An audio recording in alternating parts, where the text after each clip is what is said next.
Hi everyone, today I'm going to show you how to download a reader for your computer. The first thing that you need to do is open your web browser.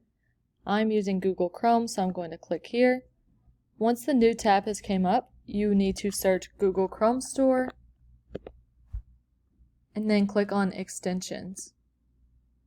In the top left corner where it says Search the Store, you're going to type in Read and Write and press Enter again.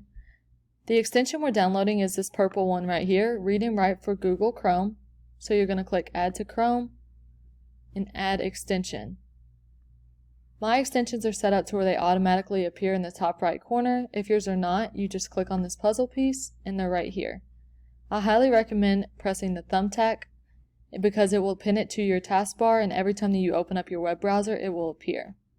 So I'm going to open up a clear web browser, a new tab, and I'm going to search Google Classroom, where you all will be finding all of your assignments for your classes. And I'm going to click on First Period. And I need help reading this, so I'm going to highlight it, press the purple puzzle piece, and then click the play bar. Both Gimkit links have been added to Google Classroom. They are both located under the Gimkit assignment in the Classwork tab. I'm going to press stop. If you all need help downloading this, please contact your ECE teacher for 6th, 7th, or 8th grade. Thank you all.